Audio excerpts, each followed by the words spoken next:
अस्सलाम वालेकुम रहमतुल्लाह। माय नेम इज़ मोहम्मद हारून। जैसे कि हमने स्टार्ट किया हुआ था फाइलम आर्थ्रोपोडा, पहले 2 लेक्चर हमारे ऑलरेडी हो चुके हैं। आज हमने फर्दर जो है वो तीसरा लेक्चर हमने इसको कंटिन्यू करना है और उसमें फर्दर जो कैरेक्टरिस्टिक है फाइलम आर्थ्रोपोडा की उसको हमने सम अप करना है। तो आज के इस लेक्चर के अंदर हम सर्कुलेशन इन आर्थ्रोपोड्स, इसके अलावा साथ साथ रेस्पिरेशन और नर्वस सिस्टम आर्थ्रोपोड का ये हमने 3 जो है कैरेक्टरिस्टिक इसको एक्सप्लेन करना है। बेटा ये फाइलम बहुत इंपॉर्टेंट है। ये ऑलरेडी फर्स्ट लेक्चर के अंदर भी मैंने आपको बताया था, लेंथी फाइलम है। कम्पिटिटिव एग्जाम में ये बहुत ज़्यादा बार इसमें से एमसीक्यूज़ पूछे गए हैं, शॉर्ट क्वेश्चंस पूछे गए हैं। ज़्यादातर ये एंटी टेस्ट में एमसीक्यूज़ के लिहाज से बहुत घुमाता है बच्चों को। इसलिए इसके तमाम जो एम्बिगुअस पॉइंट्स हैं, मुबहम पॉइंट हैं, जो क्लियर समझ नहीं आते, इंशाल्लाह हम कोशिश करेंगे उन तमाम जो कंसेप्ट्स हैं उनको क्लियर तौर पर समझें। क्लियर हो गया बेटा। और इस टॉपिक में जो फाइलम आर्थ्रोपोड है, इसकी जो क्लास इंसेक्ट है, इसके सब टॉपिक्स आपके डिफरेंट जो चैप्टर्स हैं वहाँ पर इंक्लूड किए गए हैं। जैसे कि चैप्टर नंबर 13 के अंदर जो है क्लास इंसेक्टा का जो मेंबर है पेरिप्लेनेटा अमेरिकाना, जिसे हम कॉकरोच कहते हैं, उसकी रेस्पिरेशन को एक्सप्लेन किया गया। चैप्टर नंबर 14 के अंदर ओपन और क्लोज्ड ब्लड सर्कुलेटरी सिस्टम है, जो blood circulatory system of insect है, वहाँ पर भी कॉकरोच के ब्लड सर्कुलेटरी सिस्टम को एक्सप्लेन किया गया। इसके अलावा नर्वस सिस्टम को एक्सप्लेन किया गया चैप्टर नंबर 17 सेकेंड ईयर के अंदर, और जो चैप्टर नंबर 15 है सेकेंड ईयर का, इसमें एक्सक्रीशन को एक्सप्लेन किया गया है कॉकरोच के अंदर। इसका मतलब ये हुआ कि ये जो फाइलम आर्थ्रोपोड है, इसके सब टॉपिक्स आपको डिफरेंट जो चैप्टर्स हैं वहाँ पर आपको वाज़े तौर पर बताए गए हैं। तो इंशाल्लाह हमारी कोशिश ये होगी कि जितने कंसेप्ट हैं जो हमारे डिफरेंट चैप्टर्स के अंदर डिस्कस किए गए हैं, उनको आज इसके लेक्चर के अंदर हम उसको समराइज़ करेंगे। तो स्टार्ट करते हैं सर्कुलेशन इन आर्थ्रोपोड्स। यहाँ पर जितने भी की पॉइंट्स हैं वहाँ पर मैंने एग्जाम्पल कॉकरोच की देनी है, क्योंकि कॉकरोच की एनाटॉमी आपके सिलेबस का हिस्सा है। तो सर्कुलेशन इन आर्थ्रोपोड्स, आर्थ्रोपोड के अंदर सर्कुलेटरी सिस्टम किस तरह का होता है बेटा? इनके अंदर जो सर्कुलेटरी सिस्टम है open type of blood vascular system है।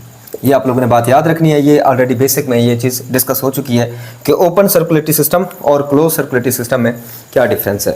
क्लोज सर्कुलेटरी सिस्टम में जो ब्लड होता है खून की नालियों के अंदर फ्लो कर रहा होता है, और जो ओपन सर्कुलेटरी सिस्टम है वहाँ पर खून की नालियों से ब्लड बाहर निकलता है और टिश्यू जो है उस ब्लड के अंदर बात होते हैं, यानी वहाँ ब्लड के अंदर इमर्ज होंगे, खून की नालियों से बाहर निकलेगा ब्लड। तो इनके अंदर open type of blood circulatory system मौजूद है। इसके अलावा अब open type of blood circulatory system में होगा क्या? जो जिस्म के इंपॉर्टेंट ऑर्गन्स हैं, यानी हार्ट हो गया, लीवर हो गया, और जो बाकी जो एनाटॉमी है या बाकी जो ऑर्गन्स हैं, वो सारे के सारे बाथ इनटू ब्लड और हीमोलिम्फ। इनके अंदर जो ब्लड होता है उसको हम क्या कहते हैं? हीमोलिम्फ कहते हैं। तो इनके अंदर जो ऑर्गन्स हैं वो सारे के सारे ऑर्गन्स यहाँ पर क्या किसके अंदर मौजूद होंगे? हीमोलिम्फ के अंदर इमर्स्ड होंगे, यानी वहाँ डूबे हुए होंगे। क्लियर हो गया बेटा? यहाँ खून की नालियों से ब्लड बाहर निकलता है, हीमोलिम्फ बाहर निकलता है। फिर ये जो हीमोलिम्फ है फर्दर आपको पता है, जैसे आपके ब्लड को हम ना 2 पार्ट्स में डिवाइड करते हैं। ब्लड का एक हिस्सा प्लाज्मा कहलाता है और दूसरा हिस्सा क्या कहलाता है? ब्लड सेल्स मौजूद होते हैं। जैसे ह्यूमन ब्लड की जो है हम जब फिजियोलॉजी पढ़ते हैं तो बिल्कुल यहाँ पर हीमोलिम्फ भी आगे 2 पार्ट्स में डिवाइड होगा। इसका एक पार्ट जो है वो प्लाज्मा बन जाएगा और दूसरा हिस्सा जो है हीमेटोसाइट या हीमोसाइट्स भी हम उन्हें कहते हैं। क्लियर? जैसे हमारे ब्लड सेल्स होते हैं बिल्कुल वैसे ही यहाँ पर सेल्स मौजूद होंगे जिनको हम क्या कहेंगे? हीमोसाइट्स कहेंगे। क्लियर? और प्लाज्मा जो है यहाँ पर कलरलेस है, इसमें कोई कलर मौजूद नहीं है, यानी कि कलरलेस है। क्यों कलरलेस है? इसलिए कलरलेस है कि यहाँ कोई रेस्पिरेटरी पिगमेंट मौजूद नहीं होता। तो यहाँ आप लिख सकते हैं because there is no pigments, यहाँ कोई पिगमेंट्स मौजूद नहीं है। जैसे आपकी बॉडी के अंदर पिगमेंट मौजूद है, एक प्रोटीन मौजूद है हीमोग्लोबिन, क्लियर, जो ऑक्सीजन को आगे ट्रांसपोर्ट करती है। तो यहाँ रेस्पिरेटरी पिगमेंट कोई मौजूद यहाँ पर है नहीं। इसी जैसे प्लाज्मा का कलर जो है वो कोई ख़ास वाज़े नहीं है, हम कहते हैं ये कलरलेस है। और जो सेल्स मौजूद हैं हमारे पास, तो रेड ब्लड सेल्स होते हैं, वाइट ब्लड सेल्स होते हैं, और इसके अलावा प्लेटलेट्स होते हैं। यहाँ पर जो सेल्स हैं उनको हम हीमोसाइट्स कहते हैं। और इनका काम क्या होता है? ये फाइगोसाइटिक सेल्स हैं, यानी कि इनगल्फ करने का काम करते हैं। जैसे आपके वाइट ब्लड सेल आपके अंदर मुदाफ़ियत पैदा करने का काम करते हैं, जरासीम को किल करते हैं। तो इनके अंदर भी फॉरेन जो ऑब्जेक्ट आएगा इनकी बॉडी के अंदर, आर्थ्रोपोड की बॉडी में, तो वाइट ब्लड सेल के तौर पर जो काम करते हैं वो कौन से हैं बेटा? हीमोसाइट्स हैं। ये किसका काम करते हैं? WBCs का काम करते हैं, वाइट ब्लड सेल्स का काम करते हैं। ठीक है? इसका मतलब ये हुआ ये डिफेंस के अंदर मुदाफ़ियत पैदा करने में इनकी हेल्प करेंगे। क्लियर हो गया? तो ये हमने थोड़ा बहुत हीमोलिम्फ के बारे में डिस्कस किया डिटेल से। तो नेक्स्ट हीमोलिम्फ के अलावा ब्लड सर्कुलेटरी सिस्टम में अगला जो पार्ट होता है बेटा वो है हार्ट। तो हार्ट इनके अंदर क्या है? इलोंगेटेड, लंबे से मस्कुलर ट्यूब की तरह का स्ट्रक्चर है, मसल से बना हुआ लंबी ट्यूब की तरह का स्ट्रक्चर है। और उस हार्ट के अंदर 13 चैम्बर्स मौजूद होते हैं। हार्ट के अंदर कितने चैम्बर्स होंगे, ये ऑब्जेक्टिव के लिए आप लोगों ने याद रखना है। इनका हार्ट जो है 13 चैम्बर्ड होता है, इसमें 13 चैम्बर्स मौजूद होते हैं। अब उसके बाद इनका हार्ट जो है 49 टाइम पर मिनट, यानी 49 टाइम जो है पर मिनट के हिसाब से इनका हार्ट जो है वो साथ साथ बीट कर रहा होता है। इसके अलावा हार्ट के अंदर स्पेसिफिक पोर्स भी होते हैं, छोटे छोटे सुराख होते हैं जिनको हम ऑस्टिया कहते हैं, ये भी आप लोगों ने याद रखना है। एक ऑस्टिया की टर्म हमने फाइलम पोरीफेरा के अंदर पढ़ी है, ठीक है। ऑस्टिया क्या थे, ये वो पोर्स थे जिनसे ब्लड किसके अंदर एंटर होता है, वाटर जो है, सॉरी ब्लड नहीं, वाटर जो है वो स्पॉन्जेस की बॉडी में एंटर होता है। तो दूसरा ऑस्टिया क्या है, ये वो पोर्स हैं जो किस में मौजूद होते हैं, हार्ट के अंदर मौजूद होते हैं। इसके अलावा जो है साथ साथ एल्डरी मसल्स भी मौजूद होते हैं। एल्डरी मसल्स का क्या काम होता है, एल्डरी मसल्स वैसे 12 पेयर्स हैं, ये ऑब्जेक्टिव के लिए आप लोगों ने याद रखना है। Help in circulation of haemolymph, haemolymph या उस ब्लड को पंप करने के लिए यहाँ पर हार्ट की कंट्रैक्शन को कंट्रोल करते हैं। तो हार्ट की कंट्रैक्शन को कंट्रोल करने का काम कौन करेंगे, एल्डरी मसल्स करेंगे, और उससे ये होगा कि हीमोलिम्फ की सर्कुलेशन बॉडी के अंदर जो है रेगुलेटेड मैनर में चलती रहेगी। क्लियर हो गया। तो ये एल्डरी मसल्स हार्ट के साथ मिलकर काम करेंगे और हार्ट को पंप करने में, कंट्रैक्ट कराने में, रिलैक्स कराने में एल्डरी मसल्स वहाँ पर हेल्प कर रहे होते हैं। हमारे पास तो खुद ब खुद ऐसे नोड्स होते हैं, हमारे मसल्स जो होते हैं ना हार्ट के अंदर, उनके अंदर खुद ब खुद एक्साइटेशन होता है, खुद कंट्रैक्ट होता है, खुद रिलैक्स होते हैं। लेकिन यहाँ पर हार्ट को कंट्रैक्ट और रिलैक्स करवाने का काम कौन करते हैं, ये एल्डरी मसल्स करते हैं। ये यहाँ पर जो रेड कलर में आपको नज़र आ रहे हैं बेटा, ये एल्डरी मसल्स हैं। क्लियर। और ये जो आपको यहाँ पर नज़र आ रहा है ना, डिफरेंट चैम्बर्स बने हुए हैं, ये हार्ट है और 13 चैम्बर्ड हार्ट है ये काकरोच का। और ये जो साइनस मौजूद है, कैविटी, आपको बताया पिछले लेक्चर के अंदर ये बात डिस्कस हो चुकी है कि इनके अंदर जो खाली जगह होती है ना, 3 हिस्सों में डिवाइडेड होती है। एक ऊपर वाली ये स्पेस आपको नज़र आ रही है, इसको हम क्या कहते हैं, पेरिकार्डियल साइनस। और ये दरमियान वाली स्पेस नज़र आ रही है, इसको हम बेटा क्या कहते हैं, पेरीविजरल साइनस कहेंगे। और ये लोअर साइड पे जो खाली जगह नज़र आ रही है, स्पेस नज़र आ रही है, सिलोम नज़र आ रही है, इस सिलोम को हम कहते हैं पेरी न्यूरल साइनस कहेंगे। अगले टॉपिक के अंदर ये एक्सप्लेन हो जाएगा कि पेरी न्यूरल साइनस हम क्यों कहेंगे। अच्छा, आप ज़रा थोड़ा सा सर्कुलेशन को समझना है। यहाँ पर सिंपल होगा क्या, एल्डरी मसल्स जब कंट्रैक्ट करेंगे तो इनके जो हार्ट है वो कंट्रैक्ट करेंगे। हार्ट के कंट्रैक्ट करने से जो हीमोलिम्फ है वो हार्ट के चैम्बर को क्रॉस करता हुआ ये जो डॉर्सल एओर्टा है, डॉर्सल एओर्टा से पहले ये जो है हेड रीजन में जो साइनस होते हैं, कैविटी होती है, उसकी तरफ हीमोलिम्फ जाएगा और फिर वहाँ से होता हुआ ये वेंट्रल एओर्टा के ज़रिए किस साइनस के अंदर, इस कैविटी के अंदर जो है हीमोलिम्फ आता है। और इस कैविटी को हमने क्या नाम दिया हुआ है, पेरी न्यूरल साइनस का नाम दिया हुआ है, पेरी न्यूरल साइनस का। तो हीमोलिम्फ किस में आएगा, पेरी न्यूरल साइनस में आएगा। फिर यहाँ पर जो डायफ्राम है, इसको हम क्या कहते हैं बेटा, वेंट्रल डायफ्राम। इसके वेंट्रल डायफ्राम में भी पोर्स होते हैं, सुराख होते हैं, उससे जो हीमोलिम्फ है बेटा वो इस कैविटी के अंदर आता है। इस कैविटी को हम क्या कहते हैं, ये कैविटी कहलाती है बेटा पेरीविजरल साइनस कहते हैं हम इसे। फिर पेरीविजरल साइनस से आगे जो हमारे पास हीमोलिम्फ है वो इस स्पेस में आएगा, यानी कौन सी स्पेस भला, इसको हमने किसका नाम दिया हुआ है, पेरिकार्डियल साइनस का, पेरिकार्डियल साइनस का। तो ये पेरिकार्डियल साइनस में आएगा। पेरिकार्डियल साइनस से जो हार्ट के अंदर यहाँ ओपनिंग होती हैं, सुराख होते हैं, जिन सुराखों को हमने क्या नाम दिया हुआ है बेटा, ऑस्टिया का नाम दिया हुआ है। ऑस्टिया के ज़रिए फिर हार्ट के अंदर जो है हीमोलिम्फ एंटर होगा। तो इसकी जो सर्कुलेशन है वो आप लोगों को अच्छे तरीके से याद होनी चाहिए। यहाँ सिंपल हो क्या रहा है, दोबारा इसको समझना है। हार्ट के जो कंट्रैक्शन है वो किस तरह होती है, एल्डरी मसल्स हैं जो इनको कंट्रैक्ट करवा रहे हैं। एल्डरी मसल्स के कंट्रैक्ट करने से जो हार्ट के अंदर हीमोलिम्फ है वो ऐसे फ्लो करता हुआ 13 चैम्बर से गुजरता हुआ डॉर्सल एओर्टा की तरफ, डॉर्सल एओर्टा से यहाँ जो हेड रीजन के अंदर साइनस है, कैविटी है, वहाँ जाएगा, यानी हीमोलिम्फ जो है हार्ट को मिलेगा। फिर उसके बाद वहाँ से आगे ये फर्दर इस वाली साइनस के अंदर आएगा, इस वाली कैविटी के अंदर आएगा हीमोलिम्फ। इसको हमने किसका नाम दिया हुआ है, पेरी न्यूरल साइनस का नाम दिया हुआ है। फिर वहाँ से ये जो वेंट्रल डायफ्राम है, वेंट्रल डायफ्राम के अंदर पोर्स होते हैं, सुराख होते हैं, वहाँ से हीमोलिम्फ क्रॉस करेगा और सेंट्रल जो स्पेस है वहाँ पर आएगा, जिसको हमने किसका नाम दिया हुआ है, पेरीविजरल साइनस का। फिर वहाँ से दोबारा कंट्रैक्शन से ये जो हमारे पास डायफ्राम है, जिसको हमने डॉर्सल डायफ्राम का नाम दिया हुआ है, डॉर्सल डायफ्राम के अंदर पोर्स को क्रॉस करता हुआ, ऑस्टिया को क्रॉस करता हुआ दोबारा हीमोलिम्फ किसके अंदर चला जाएगा, हार्ट के अंदर चला जाएगा। ये कुछ जनरल सर्कुलेशन थी जो आप लोगों को अच्छे तरीके से समझनी है, आर्थ्रोपोड के अंदर की सर्कुलेशन किस तरह होती है। अब ज़रा मैंने थोड़ा सा क्या किया है, ये हार्ट के 2 चैम्बर्स यहाँ पर ड्रॉ किए हैं, और ताकि आपको हार्ट की जो एनाटॉमी है वो समझ आनी चाहिए। ये 2 चैम्बर्स हैं, आप देख रहे हैं कि इस वाले चैम्बर से क्या होगा, ये जो ब्लड है ये एंटर होगा या हीमोलिम्फ एंटर होगा। क्लियर। फिर दरमियान में चैम्बर्स के दरमियान में भी स्पेस होती है, एक खाली जगह होती है, यानी पोर्स होते हैं, छोटे छोटे सुराख होते हैं, एक चैम्बर से दूसरे चैम्बर की तरफ हीमोलिम्फ एंटर करता है। यहाँ पर ये जो पोर्स आपको नजर आ रहे हैं, इन पोर्स को हमने किसका नाम दिया हुआ है बेटा, ऑस्टिया का नाम दिया हुआ है। तो ये जो हमारे पास अगर नेक्स्ट कैरेक्टरिस्टिक थी सर्कुलेशन इन आर्थ्रोपोड्स, इसको हमने कंप्लीट किया। होप सो आप लोगों को ये अच्छे तरीके से सारे कंसेप्ट क्लियर हो गए होंगे। उसके बाद जो नेक्स्ट वन टॉपिक है वो है रेस्पिरेशन इन आर्थ्रोपोड्स, कि आर्थ्रोपोड के अंदर रेस्पिरेशन कैसे होती है। ये आपके चैप्टर नंबर 13 के अंदर फर्स्ट ईयर के अंदर इसको काफ़ी डिटेल से बताया हुआ है। तो यहाँ बताने का मकसद ही यही है कि फाइलम आर्थ्रोपोड्स के जितने भी सब टॉपिक्स बनते हैं डिफरेंट चैप्टर्स के अंदर वो अच्छे तरीके से क्लियर हो जाए। तो रेस्पिरेशन इन आर्थ्रोपोड्स, आर्थ्रोपोड के अंदर रेस्पिरेशन किस तरह होती है बेटा, इनके अंदर रेस्पिरेशन के लिए मेन ट्रेकिया मौजूद होती है, और ट्रेकिया और इसके अलावा जो स्पाइरेकल्स हैं वो साथ हेल्प करते हैं। क्लियर। तो यहाँ पर जैसे हमारे पास लंग्स होते हैं, बिल्कुल ऐसे है, इनके पास भी लंग्स हैं, इनके पास भी लंग्स हैं, बुक लंग्स भी हैं, बुक गिल्स भी हैं। जो पानी के अंदर रहते हैं उनके अंदर गिल्स भी हैं, बुक गिल्स भी हैं। बुक गिल्स क्यों कहते हैं, गिल्स के अंदर जो है फोल्डिंग ऐसे होती है जैसे बुक के पेज की फोल्डिंग होती है, इसी वजह से कहते हैं हम उसे।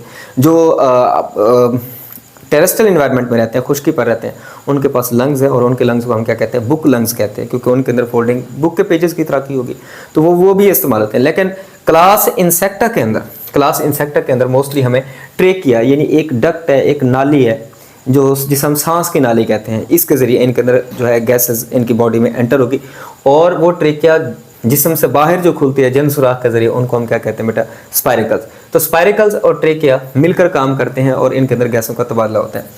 तो ये जो ट्रेकिया है ये फर्दर डिवाइड होगी, मजीद बारीक ब्रांचेस बनाएगी जिनको हम ट्रेकियल ट्यूब्स कहते हैं, और ट्रेकियल ट्यूब्स मजीद बारीक होंगी और बारीक नालियाँ बनाएगी जिनको हम क्या कहते हैं बेटा, ट्रेक्यूल्स कहते हैं।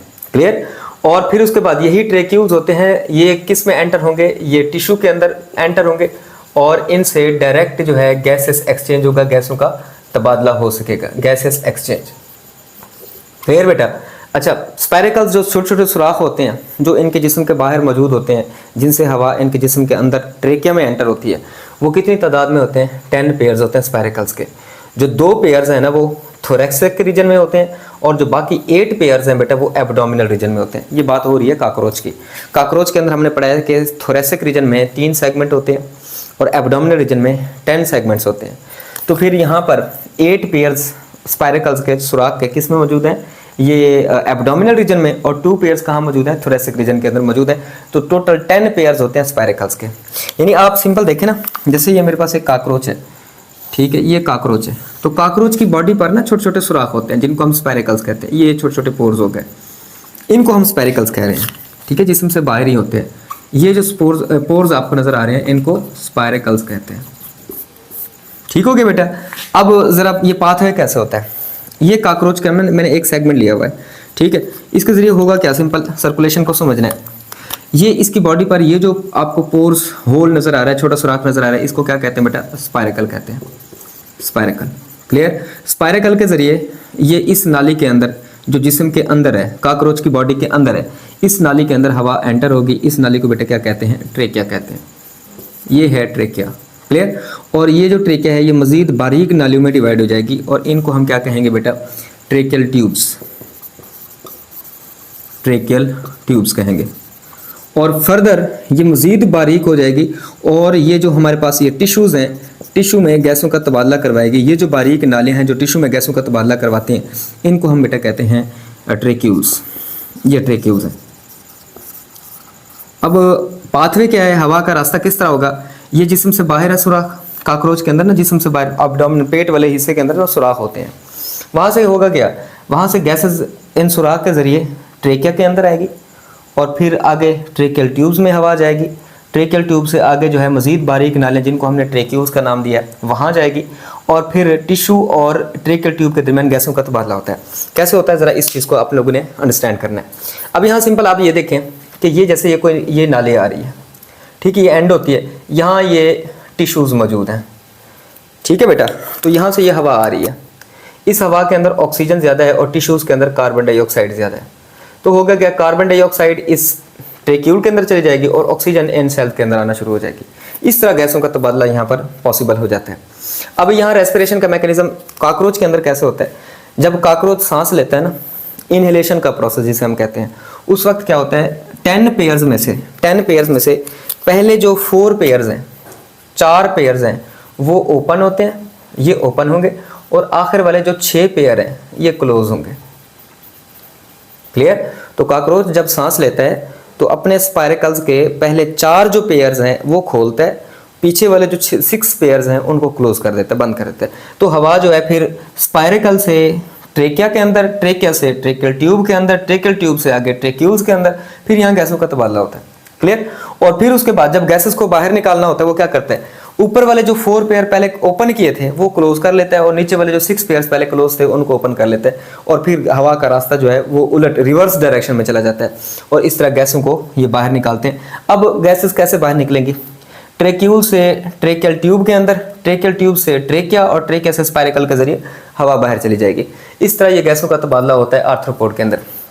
पिछली जो करैक्टरिस्टिक हमने ब्लड सर्कुलेशन वाली डिस्कस की है वहाँ पर हमने पढ़ा था कि इनके प्लाज्मा का जो कलर है वो कुछ भी नहीं होता, यानी कि कलरलेस है। क्यों कलरलेस है भाई? वहाँ पर रेस्पिरेटरी पिगमेंट की ज़रूरत नहीं है, क्योंकि इधर डायरेक्ट जो है ये नालियाँ बारीक इतनी होकर टिश्यू को आसानी से ऑक्सीजन मिल रही है, कार्बन डाइऑक्साइड निकल रही है, तो वहाँ किसी भी रेस्पिरेटरी पिगमेंट की ज़रूरत नहीं है, इसलिए वहाँ पर कलरलेस है। क्योंकि वहाँ डेफिशिएंसी जो पूरी हो रही है वो इस रेस्पिरेटरी सिस्टम जो कि बेहतरीन निज़ाम है सांस लेने का, इसके ज़रिए कमी पूरी हो रही है। तो पिगमेंट ना होने की वजह से वहाँ पर जो है प्लाज्मा का कलर वो कलरलेस हो जाता है। ठीक है बेटा? तो ये जो पार्ट था next one respiration, hope so आप लोगों को अच्छी तरह क्लियर हो गया। नेक्स्ट वन जो करैक्टरिस्टिक है वो है nervous system of arthropod. Arthropod के अंदर नर्वस सिस्टम किस तरह होता है? इनके पास सुप्रा इसोफेगल गैंग्लिया होते हैं, ठीक है, अपेयर होता है, एक जोड़ा होता है किसका बेटा? सुप्रा इसोफेगल गैंग्लिया। इसोफेगस आपको पता है कि डाइजेस्टिव सिस्टम का पार्ट है। अब वो जो नाली है ना उससे ऊपर जो है ये 2 गैंग्लिया मौजूद होते हैं, इसलिए उनको हम कहते हैं सुप्रा। सुप्रा अबव के लिए लफ्ज़ इस्तेमाल होता है। तो इसोफेगल, इसोफेगस से ऊपर, ठीक है, जैसे ये नाली है इसके ऊपर 2 गैंग्लिया ऐसे मौजूद होते हैं, ठीक है। बाकी जो गैंग्लिया हैं वो उसके बिलो जा रहे होते हैं, नीचे मौजूद होते हैं, तो इसलिए उनको हम कहते हैं सब इसोफेगल गैंग्लिया, हम उन्हें कहते हैं। तो सुप्रा इसोफेगल गैंग्लिया ये पेयर होते हैं, जोड़ा होता है, और ये ब्रेन के तौर पर काम करता है। उसके बाद आगे फर्दर गैंग्लिया से आगे वेंट्रल नर्व कॉर्ड्स होती हैं। आपको पता है नर्व जो है वो जो हमारे पास न्यूरॉन्स होते हैं उनके जो एक्सॉन्स हैं वो बंडल की शक्ल में इकट्ठे होते हैं, तो उनको हम नर्व्स कहते हैं। तो नर्व कॉर्ड पट्टी सी बन जाती है ना, एक बहुत थिक जो है रीजन बन जाता है जिसको हम नर्व कॉर्ड कहते हैं। तो वो भी हमें a pair of nerve cord, ये भी पेयर हमें देखने को मिलता है। तो ये नर्वस सिस्टम का ओवरऑल हम कह सकते हैं पार्ट है। इसमें आपको ये जो 2 आपको ये जो गैंग्लिया नज़र आ रहे हैं इनको हम कहते हैं सुप्रा इसोफेगियल गैंग्लिया, हम उसे कहेंगे। ये गैंग्लिया बन गए।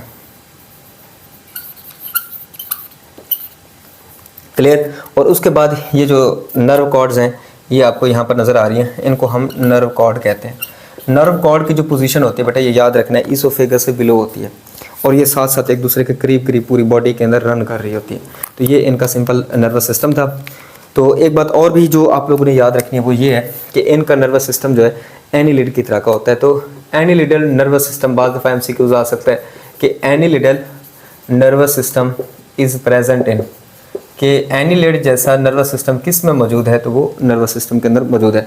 ये 3 करैक्टरिस्टिक थी, ये बहुत काफ़ी डिटेल से हमने इसको डिस्कस किया है। इसमें सर्कुलेशन भी है और जो रेस्पिरेशन है, साथ साथ जो नर्वस सिस्टम है, इसको आज हमने काफ़ी डिटेल से एक्सप्लेन किया है। तो आज के लिए बस इतना ही था, इजाज़त दीजिए, अल्लाह हाफ़िज़।